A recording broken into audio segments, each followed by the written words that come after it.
Welcome to my channel. Try to hear the latest story. I stared at my phone screen reading the message for the second time, my stomach dropping, like I had just been punched in the gut.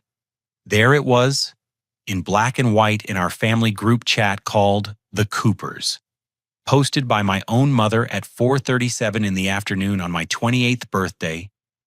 No one's coming to your party. Grow up.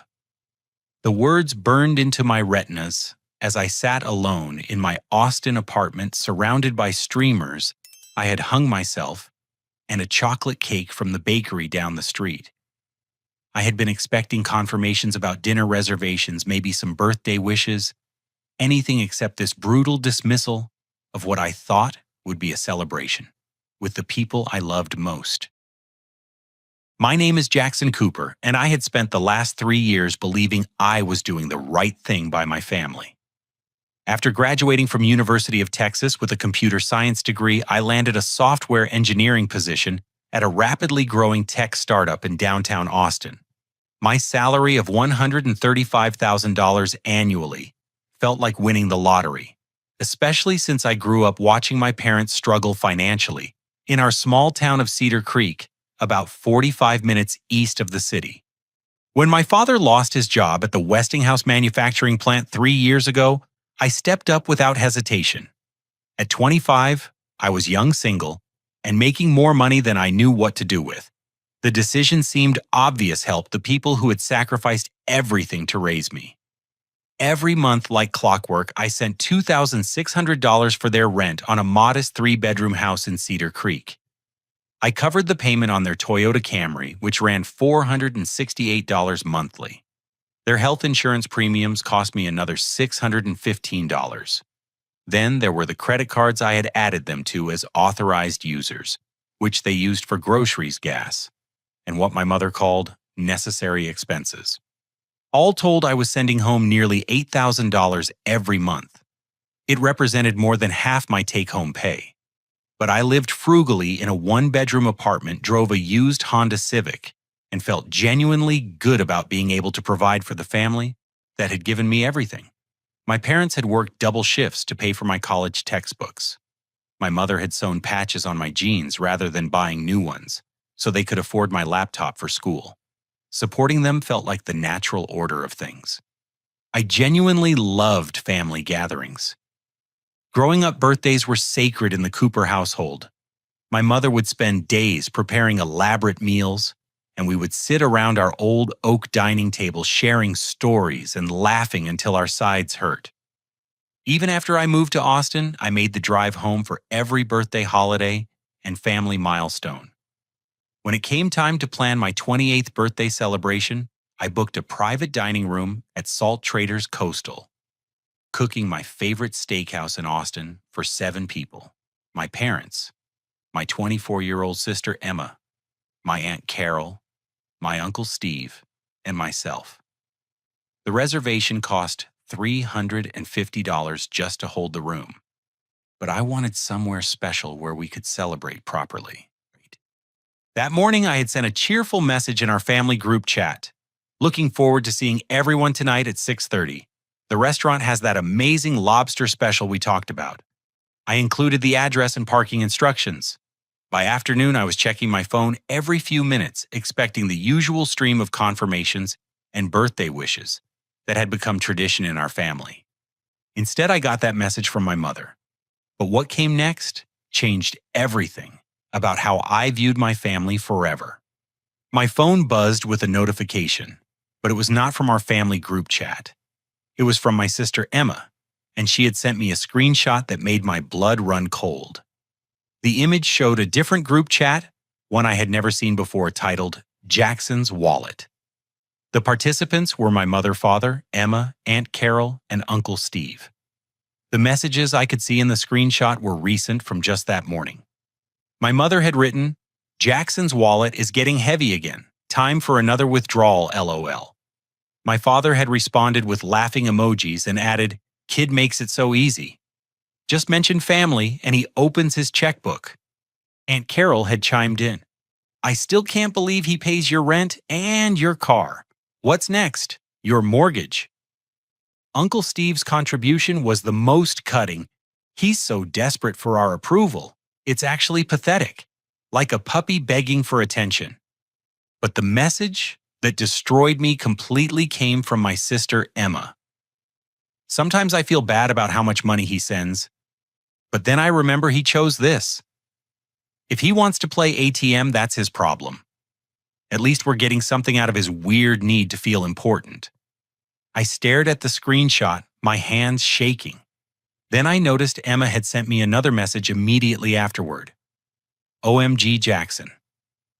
I'm so sorry, I meant to send that to Tyler, not you. Please don't look at it. But I had already seen everything I needed to see.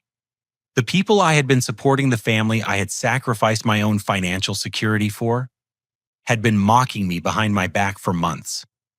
They had created an entire secret group chat dedicated to joking about my generosity, treating me like nothing more than a source of income they could manipulate with emotional appeals.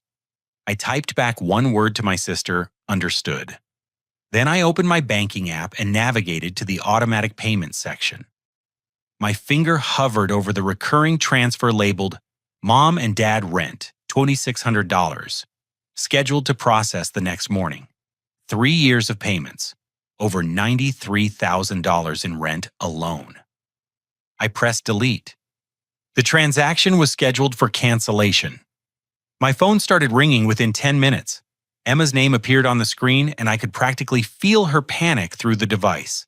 I let it ring 4 times before answering. Jackson, please, I can explain everything, she said immediately, her voice high and strained. It's not what it looks like, I swear. We were just venting about family stuff, you know how it is. Tell me about Jackson's wallet, I said, my voice completely calm. Tell me everything, Emma, right now. The silence stretched for nearly 30 seconds. When she spoke again, she was crying. Jackson, I'm so sorry. I never wanted you to find out like this. I've been trying to get them to stop for months. Stop what exactly? The whole thing, she whispered. Jackson, they planned the casino trip weeks ago. They knew about your birthday dinner, but Mom said it would be more fun to use your money to go gambling instead. She said you'd get over it, and they could just make up some excuse later. My vision actually blurred with rage. What casino trip? The Riverboat Casino in Shreveport. They've been planning it since last month. Uncle Steve has a player's card there, and they comp rooms for high rollers. They figured they could take the money you give them and try to win big. Mom said it was like playing with house money since it all comes from you anyway. I sank into my kitchen chair, struggling to process what I was hearing. Emma, how long has this been going on? The jokes about your money started maybe 6 months after you began helping them. But Jackson, there's more you don't know. Her voice became even smaller. Dad has been working for 8 months. He got hired at Peterson Warehouse in February. They just never told you because they didn't want the money to stop coming. The room started spinning. What did you just say? He works night shift 11 to 7 Monday through Friday, makes $18 an hour. It's not amazing money, but it's enough to cover their basic expenses. They've been lying to you about him being unemployed this entire time. I stood up so fast my chair fell backward. Emma, what else have they been lying about? The dental work for Dad last year? That wasn't emergency root canals. He got veneers because he wanted to look better for his new job interviews. The car repairs they needed help with in June? They traded in the Camry for a newer model and paid the difference in cash with money you'd been sending.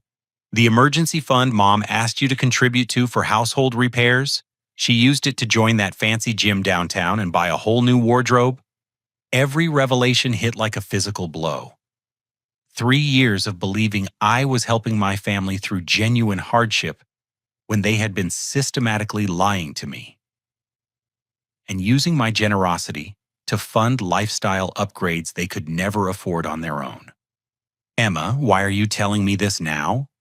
Because I can't take the guilt anymore. And because she paused and I could hear her taking a shaky breath. Because they're planning something bigger. Mom and Dad have been working with a realtor for 3 weeks. They want to buy a house, and they're planning to ask you to co-sign the mortgage next month. My blood turned to ice. They want me to what? They already got pre-approved for a loan on a 4-bedroom house in the new subdivision outside Cedar Creek. The mortgage would be $3,400 a month for 30 years. They figured if you're already paying their rent, you might as well be building equity they could inherit someday. They've been consulting with this realtor, Martha Henderson, about how to approach you with the idea. I was quiet for so long that Emma asked if I was still there. When I finally spoke, my voice was completely different, cold, calculated.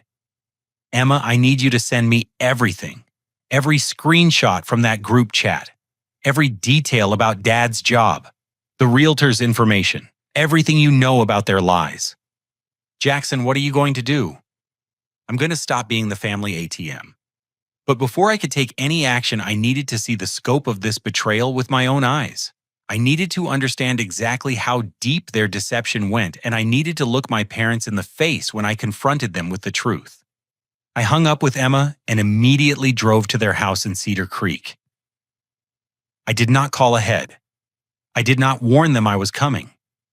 I wanted to catch them in the middle of whatever lies they were living.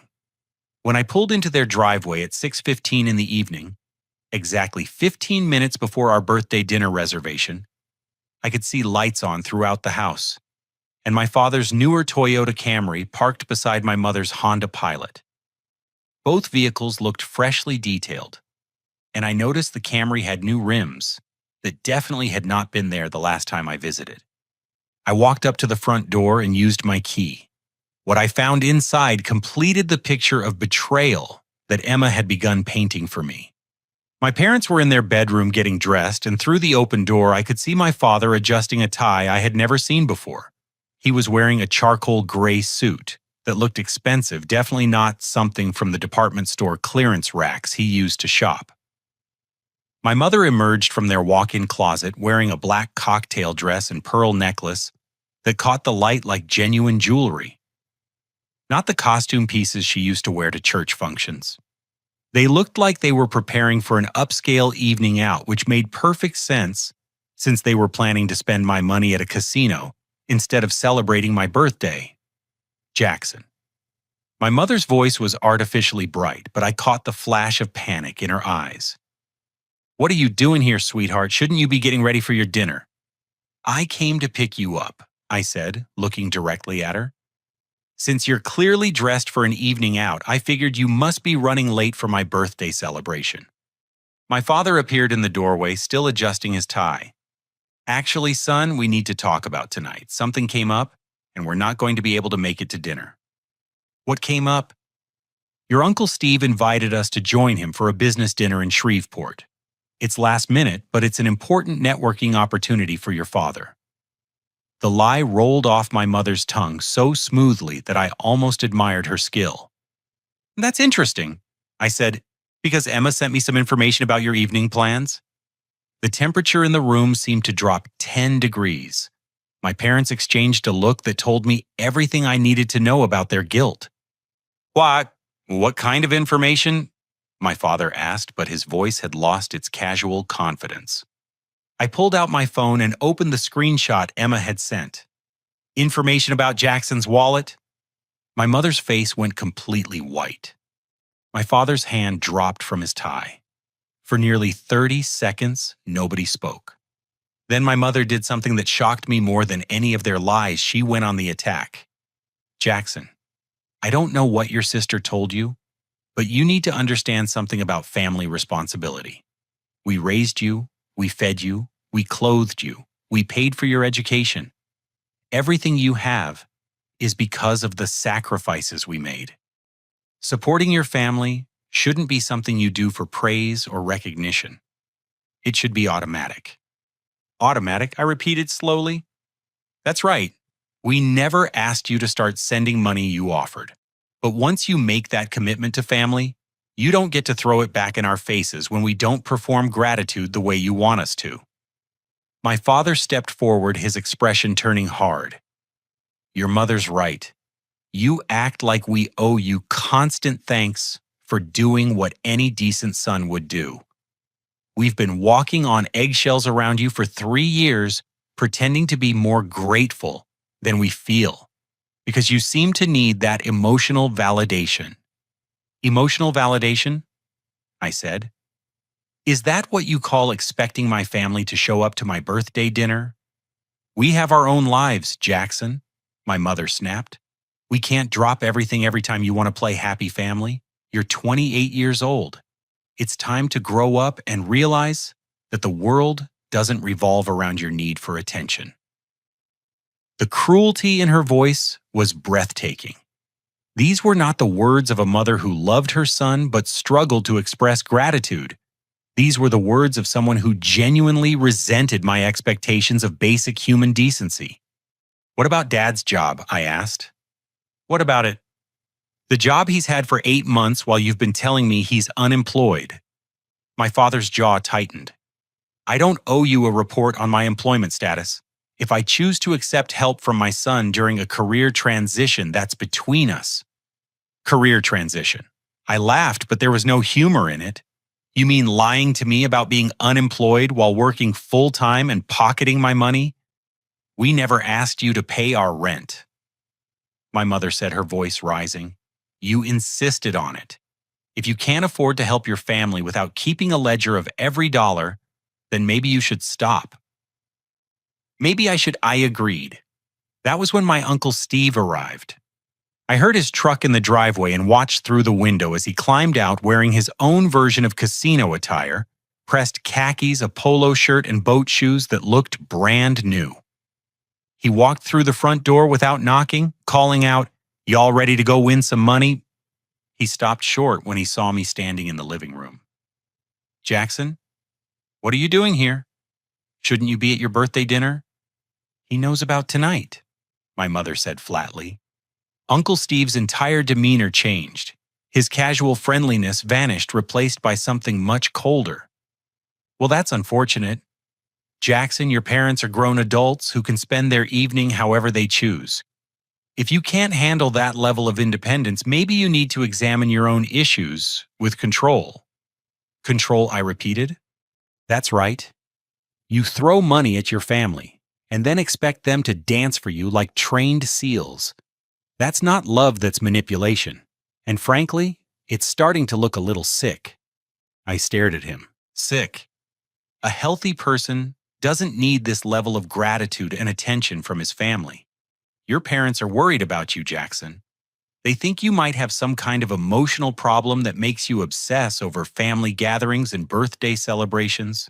Normal adults don't need their parents to drop everything for a dinner party. The words hit me like a slap. Not just because of their cruelty, but because I suddenly realized this was not a spontaneous insult. This was a prepared narrative. They had discussed this. They had decided that if I ever discovered their deception, they would make me the problem. "You think I'm mentally unstable," I said slowly. "We think you need help," my mother said, and her voice was gentle in a way that somehow made it worse. "Jackson, sweetheart, we love you, but your need for constant family validation isn't normal. We've been trying to manage your emotional demands while still maintaining our own independence, but it's becoming exhausting." My father nodded. "Son, we appreciate everything you've done for us, but we can't live our lives trying to meet your expectations of what family should look like. When you call 15 times a week, when you plan elaborate dinner parties, and get upset if we can't attend when you offer money, and then seem to expect eternal gratitude. That's not healthy behavior." I looked at the three of them standing there united in their assessment of my psychological problems, and something clicked into place. This was not just about lying to me about money. They had been systematically rewriting the narrative of our family relationships, casting me as the unstable son whose generosity came with unhealthy emotional strings attached. "How long have you been telling people I'm mentally unstable?" I asked. The silence that followed told me everything I needed to know. Jackson. My mother said carefully, "We've had some conversations with family members about our concerns for your well-being." What family members? That's not important. What family members? Uncle Steve stepped forward. "Look, kid, we all care about you, but you're making this into a bigger deal than it needs to be." So we had some private conversations about our concerns. That's what families do.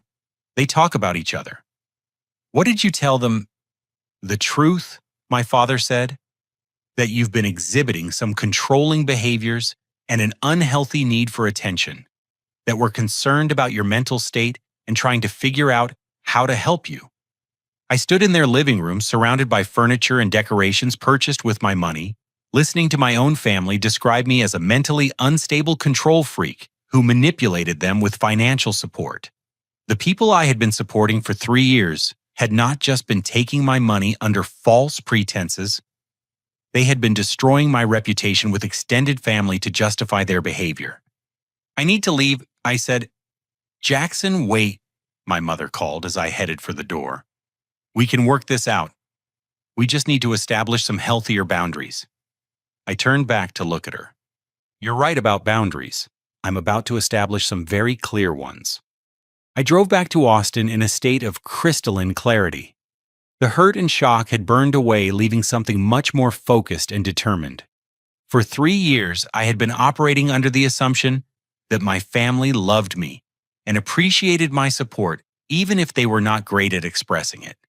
Now I understood that I had been funding my own humiliation, while they laughed about my naivety behind my back. But I was not naive anymore. My first stop was my laptop. I spent the next 4 hours documenting everything with the methodical precision that had made me successful in software development.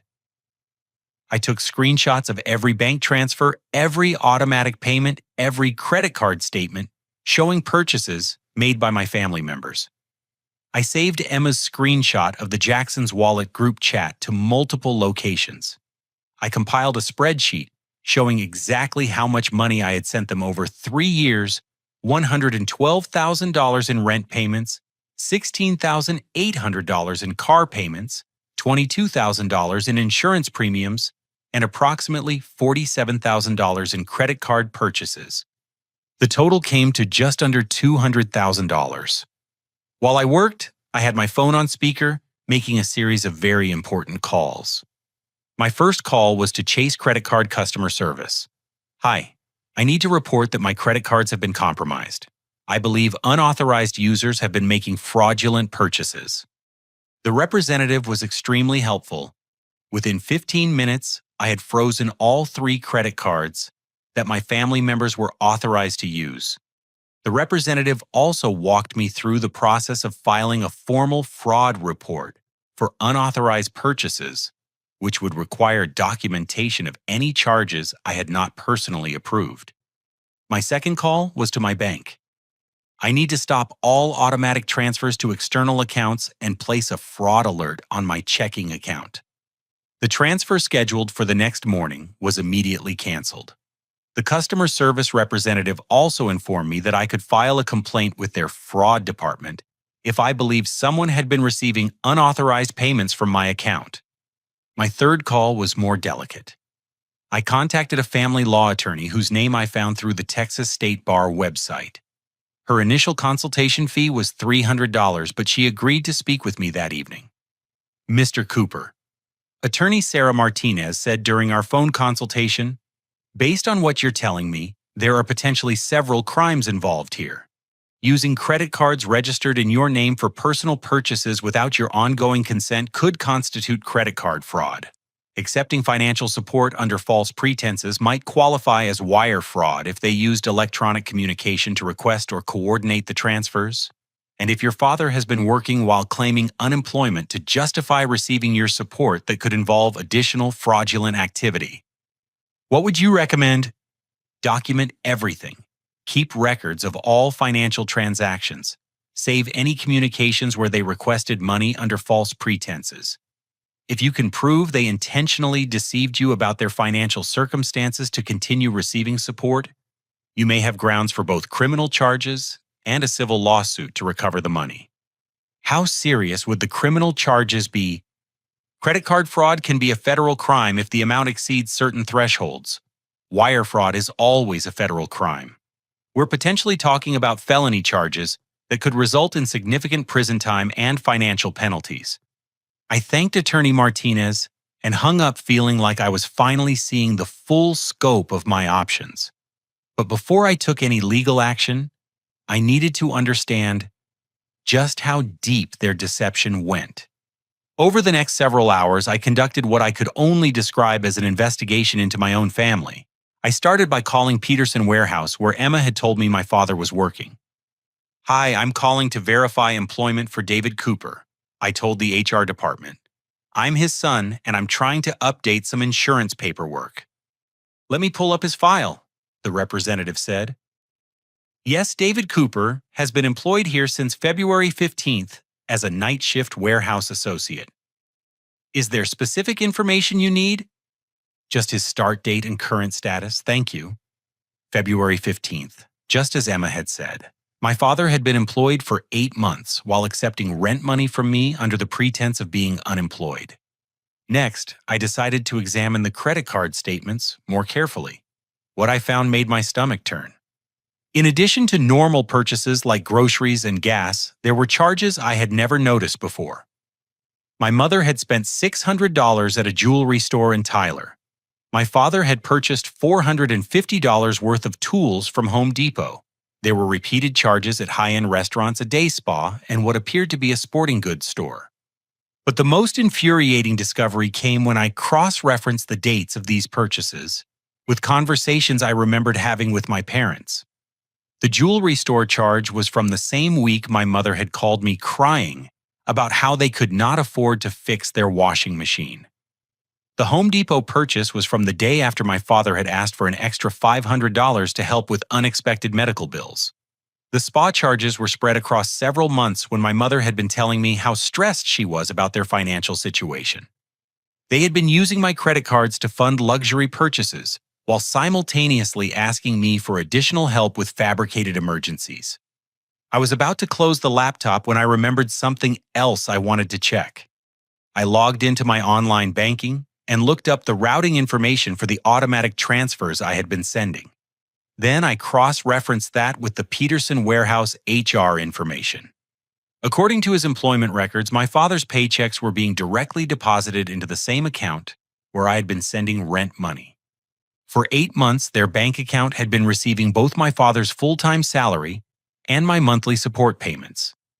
They had been double-dipping collecting money from me while earning a regular paycheck and using the combined income to fund a lifestyle they could never have afforded on either source alone. But I was not done investigating. Something Attorney Martinez had said about electronic communications stuck with me. I wanted to find proof that they had actively deceived me, not just passively accepted my help. I went through my text messages and emails looking for any instance where my parents had explicitly lied about their financial situation. What I found was a pattern of carefully crafted manipulation that was almost impressive in its sophistication. Never once had my father directly claimed to be unemployed. Instead, he would text things like "still looking for work" or "hoping something comes through soon." When I offered to help with rent, my mother had responded with, "Jackson, you're such a blessing, we don't know how we'd manage without you," which was emotionally manipulative but technically not a lie. They had been carefully avoiding outright false statements while creating a completely false impression of their circumstances. It was masterful deception that would be difficult to prosecute legally, but it revealed a level of premeditation that made their betrayal even more painful. By 3 in the morning, I had assembled a complete picture of their fraud. But I also realized that sending them to prison would not give me the satisfaction I was looking for. What I wanted was something much more personal. I wanted them to experience the same shock and humiliation they had put me through. I wanted them to know what it felt like to be completely blindsided by someone they trusted. At 7:43 the next morning, my phone started ringing. My mother's name appeared on the screen, and I could practically feel the panic through the device. I let it ring through to voicemail. 3 minutes later, she called again.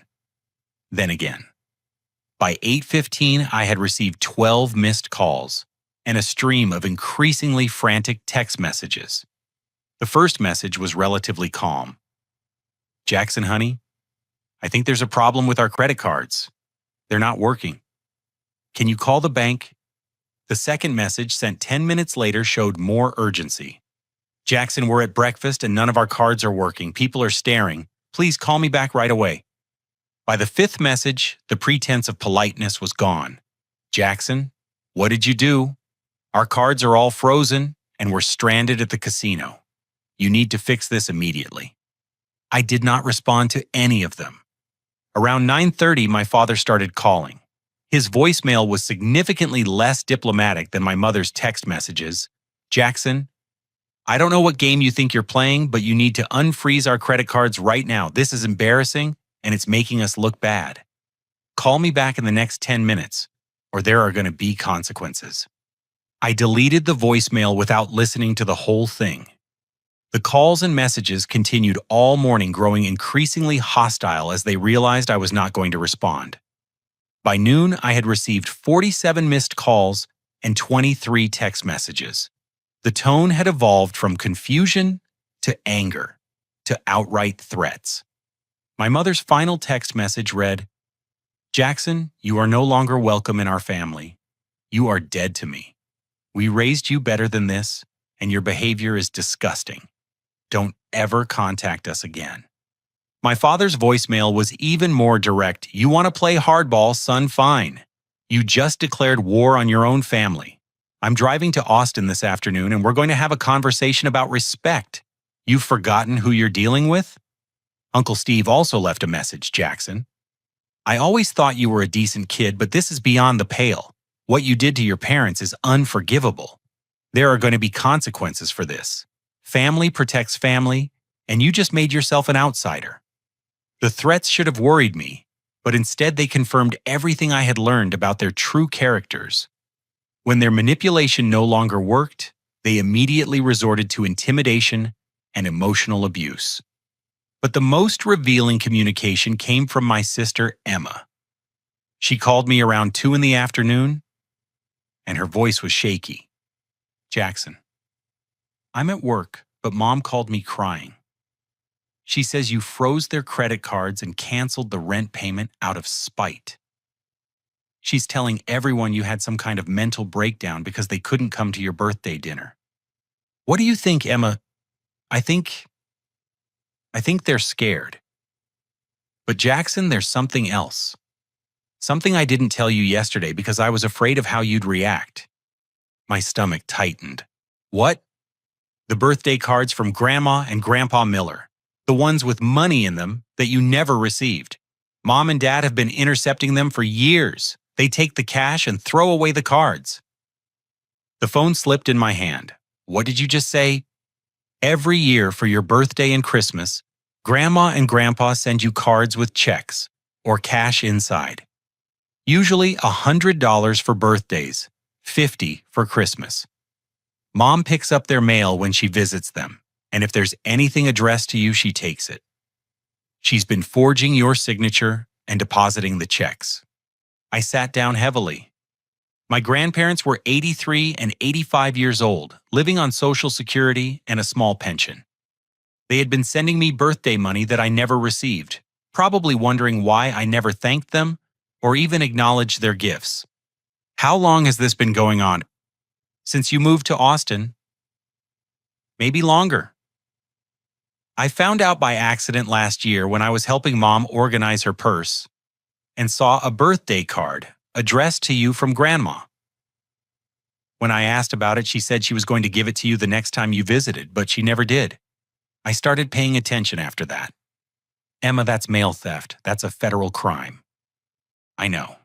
And Jackson, there's something else that's going to make you really angry. Remember Grandma's parking spot at her apartment complex? What about it? Mom and Dad have been letting people use it for money. The senior living facility has assigned parking spots, and Grandma's spot is really close to the building entrance. Mom and Dad have been advertising it on Craigslist as daily parking for $20, especially during weekdays when people need somewhere to park for work. I could barely process what I was hearing. They're charging people to park in our grandmother's assigned parking space. Grandma thinks her spot is broken or something. She's been walking from visitor parking, which is like 3 blocks away. She mentioned it to me last time I visited her, said she didn't understand why the management company couldn't fix whatever was wrong with her space. The cruelty was breathtaking. My elderly grandmother, who should have been protecting her strength and mobility, had been walking extra blocks because my parents were making $20 a day renting out her parking spot to strangers. Emma, I need you to help me with something. What? I need to know exactly how much money they've stolen from Grandma and Grandpa's cards. Can you think of any way to find out? Emma was quiet for a moment. Actually, maybe. Mom keeps a lot of paperwork in her desk. Bank deposit slips, receipts, stuff like that. If you really want to know the scope of this, I could try to look when they're not home. Would you be willing to do that? Jackson, they've been stealing from our grandparents. Of course I'll help you. We made plans for Emma to search their house the following day while they were at work. But that evening, I received a piece of information that changed everything about my understanding of the situation. I was reviewing my bank statements when I noticed something I had overlooked before. The routing number for my parents' account was familiar, but I could not place where I had seen it. On a hunch, I called my grandmother. Hi, Grandma, it's Jackson. I'm trying to update some paperwork, and I was wondering if you could help me with something. Do you remember the routing number for your bank account? She was happy to help, and when she read me the numbers, my blood went cold. It was the same routing number where I had been sending my parents rent money. Grandma, do you share a bank account with Mom and Dad? Oh, yes, sweetheart. Your father suggested we add their names to our account a few years ago for convenience. That way, if we have any emergencies, they can help us with banking. It's been very helpful. My parents had not just been stealing birthday cards from my grandparents. They had been given access to their bank account under the pretense of helping with emergencies.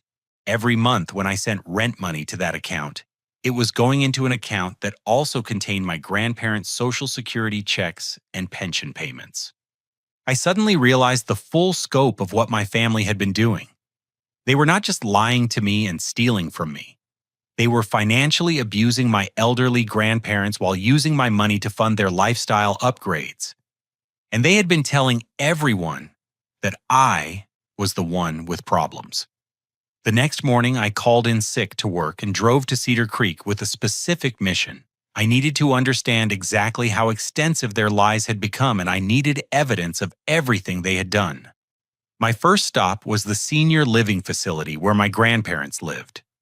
I found my grandmother in the community room, and when I explained about her parking situation, her confusion broke my heart. I don't understand, Jackson. The management company keeps telling me there's nothing wrong with my spot, but every time I try to park there, someone else's car is already there. I asked your mother about it, and she said maybe someone was using it by mistake, but it happens every single day. I walked with her to the parking area and used my phone to take pictures of the car currently occupying her assigned space. Then I checked Craigslist on my phone and found the listing my sister had mentioned, convenient daily parking near downtown Cedar Creek, $20 text for details. The phone number in the listing belonged to my father. While I was there, I also asked my grandmother about birthday cards. What she told me made me physically sick. Oh, Jackson, we send you cards every year, but we never hear back from you. Your grandfather was starting to worry that you didn't want to stay in touch with us anymore. We send them to your parents' house, since we don't have your apartment address, but your mother said you never mentioned receiving them. Grandma, I never got any cards, not one. The hurt in her eyes was devastating. But we've been sending them for years. Birthday cards, Christmas cards, Easter cards. We always put a little money inside because we remember how much you liked getting spending money when you were young. I had to excuse myself to keep from crying in front of her. These sweet elderly people had been sending me cards with money for years, probably worrying that their grandson had become too busy or too successful to acknowledge their gifts. Meanwhile, my parents had been stealing every single card and forging my signature to deposit the checks. After leaving the senior living facility, I drove to Emma's workplace and waited for her lunch break. She came out to my car carrying a manila folder that was stuffed with papers. "I found a lot more than I expected," she said, handing me the folder. "Jackson, you need to prepare yourself. This is really bad." The folder contained deposit slips, receipts, and handwritten notes that painted a picture of systematic fraud that went far beyond what I had imagined. There were deposit slips showing checks from my grandparents that had been deposited into my parents' account with forged signatures. There were receipts from the parking income that totaled nearly $4,000 over the past year. And there were notes in my mother's handwriting that showed she had been tracking exactly how much money they were extracting from various sources. But the most damaging document was a letter from my Aunt Carol that Emma had found in my mother's desk drawer. The letter was dated 3 months earlier, and it was a response to something my mother had written to her. Aunt Carol's letter read, "Sarah, thank you for letting me know about Jackson's struggles. I had no idea he was having such a hard time financially. Of course, I can help with a little extra money each month. I'm sending $200 to help support him until he gets back on his feet. Please let me know if there's anything else Tom and I can do." We had no idea Jackson was too proud to ask family for help directly. I stared at the letter, reading it 3 times before the full implication sank in. "Emma, have they been telling people that I need money?" "That's not the worst part," Emma said quietly. "Look at the rest of the papers." I found similar letters from 2 other relatives, my great-aunt Linda and my second cousin Mark. Both letters referenced conversations they had had with my parents about my financial struggles and included checks or money orders intended to help me through difficult times. "They've been running a scam," I said, my voice barely above a whisper. "A really sophisticated one. They tell people you're too proud to ask for help directly, so the family members send money to mom and dad to pass along to you. But you never see any of it. They've been collecting sympathy money from relatives for months while telling those same relatives that you're financially unstable and emotionally needy." The scope of their deception was staggering. They had been systematically lying to extended family members, stealing from elderly grandparents, committing credit card fraud, accepting money from me under false pretenses, and running a parking scam that forced my grandmother to walk extra blocks every day. But they had also been destroying my reputation with lies about my mental stability and emotional problems. "Emma, I need you to help me with one more thing." "What?" "I need to talk to everyone they've been lying to, every family member who sent money, everyone who thinks I'm having financial or emotional problems, everyone who's been hearing their version of our family dynamics. I need to set the record straight." "Are you sure you want to do that? Once you start making calls, this becomes public. There's no going back." I looked at the evidence spread across my lap. Bank fraud, mail theft, elder abuse, credit card fraud, character assassination. For 3 years, I had been funding their crimes while they systematically destroyed my relationships and reputation. They made this public when they created Jackson's wallet and started telling people I was mentally unstable. I'm just going to make sure everyone knows the truth. Over the next 6 hours, I made 12 phone calls to family members. The conversations were painful, but they were also revelatory. Aunt Carol cried when I told her the truth about the money she had been sending. "Jackson, honey, I'm so sorry. Your mother called me in tears saying you were struggling to make ends meet and too ashamed to ask for help. She said you'd been skipping meals and that your utilities had been turned off. I felt terrible that you were suffering in silence. Great Aunt Linda was furious. That witch told me you'd lost your job and were about to be evicted. I sent her $500 last month, thinking it would help you keep your apartment. How could she lie about something like that?" Second cousin Mark's response was the most illuminating. "Jackson, I need to tell you something. Your mother didn't just ask me for money. She's been telling people in the family that you've been acting strange and making inappropriate demands for attention. She said the whole family was worried about your mental health, and that you'd been calling constantly and getting upset when people couldn't drop everything for your social events. Every conversation revealed the same pattern.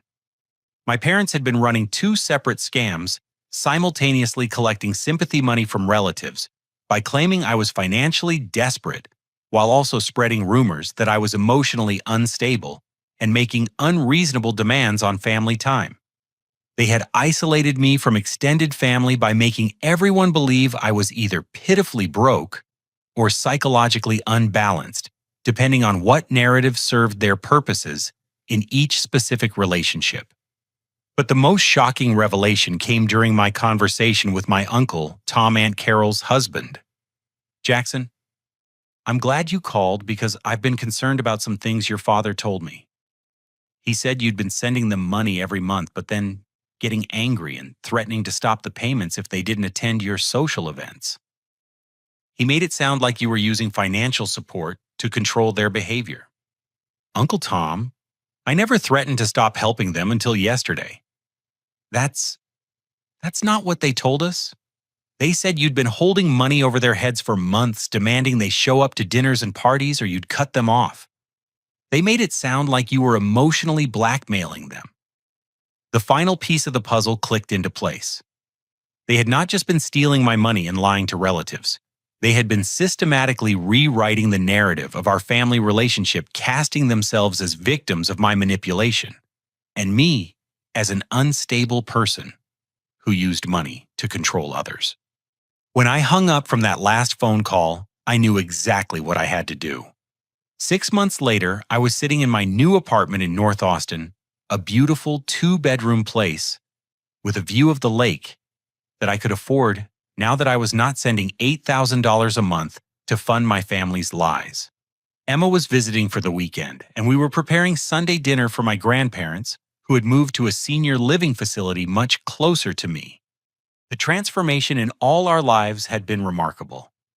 Within 2 weeks of my phone calls to extended family, my parents found themselves facing consequences they had never imagined. Aunt Carol and Uncle Tom demanded an immediate return of all the money they had sent under false pretenses. When my parents refused, claiming they had already spent it helping Jackson, my aunt and uncle consulted with an attorney about filing fraud charges. My father lost his job at Peterson Warehouse when the HR department received an anonymous tip about his fraudulent unemployment claims. The company's investigation revealed that he had been receiving financial assistance from family members under false pretenses while earning a full-time salary, which violated their ethics policies and potentially constituted criminal fraud. The IRS audit was triggered when I filed a formal complaint about tax fraud. It turned out my parents had been claiming me as a dependent on their tax returns for 2 years while I was filing independently, allowing them to receive additional tax credits and deductions worth thousands of dollars annually. The penalties and interest on the back taxes they owed effectively wiped out their savings account. But the most satisfying consequence was entirely social. Once extended family members understood the scope of my parents' lies, the isolation my parents had tried to impose on me backfired completely. Family gatherings continued without them. Holiday celebrations happened at other relatives' houses. Phone calls stopped being returned. They discovered what it felt like to be excluded from family activities, except their exclusion was based on their own documented behavior rather than manufactured mental health concerns. Uncle Steve faced legal consequences for the threatening text messages he had sent me.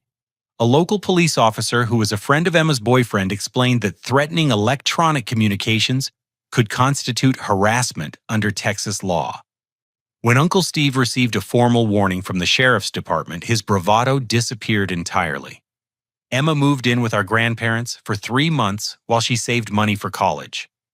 She'd quit her part-time job in Cedar Creek and found work at a bookstore near the university campus in Austin. Watching her build an independent life based on honesty and hard work instead of manipulation and lies filled me with pride. My grandparents flourished in their new living situation. The facility I helped them move to was only 15 minutes from my apartment, so I could visit regularly and help with any needs that arose. Their old bank account was closed, and I helped them open new accounts that my parents could not access. For the first time in years, they had complete control over their Social Security and pension income. The parking situation was resolved immediately. I called the management company at their old facility and provided evidence of my parents' unauthorized use of my grandmother's assigned space. Not only was the illegal parking stopped, but my parents were billed for 6 months of unauthorized usage and banned from the property. Most importantly, I started receiving birthday cards and Christmas cards from my grandparents again. The first card I received included a note that brought tears to my eyes. Dear Jackson, we're so happy to finally hear from you again. We thought you had forgotten about us. We love you very much and are proud of the man you've become.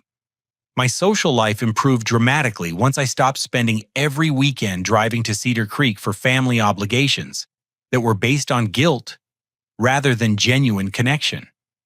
I joined a hiking group, started taking guitar lessons, and began dating a woman named Catherine, who worked at a nonprofit downtown. For the first time since college, I had friends who spent time with me because they enjoyed my company, not because they wanted something from me. The legal situation resolved itself when my parents agreed to a settlement negotiated by attorney Martinez. Rather than face criminal charges for mail theft, credit card fraud, and elder financial abuse, they agreed to repay the money they had stolen from relatives and grandparents plus interest. The settlement also included a formal acknowledgement that they had misrepresented my mental health and financial situation to family members, and they were required to send written apologies to everyone they had lied to. Emma received the most meaningful transformation of all. She had spent years watching our parents manipulate and lie to me, while feeling powerless to intervene. Taking action to expose their behavior freed her from the guilt and complicity she had been carrying.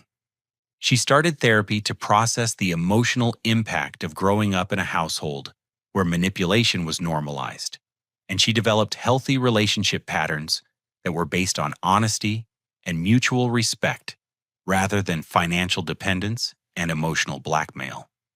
The most surprising development was my relationship with my Aunt Carol and Uncle Tom. Once they understood how extensively they had been manipulated, they became strong advocates for accountability within our extended family. Aunt Carol, in particular, became like a surrogate mother figure, providing the emotional support and genuine care that I had been seeking from my parents for years. My birthday celebration that year was everything I had hoped for the previous year, but with people who attended because they wanted to share in my happiness, rather than because they felt obligated or because they expected something in return.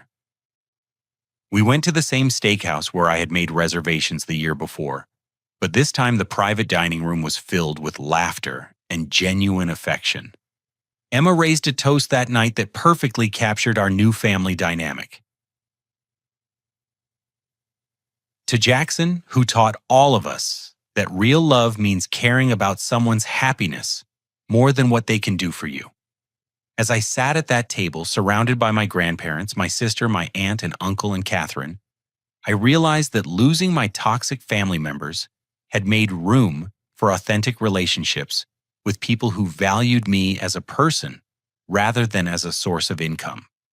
The most important lesson I learned was that enabling someone's worst behavior is not love. It's cowardice.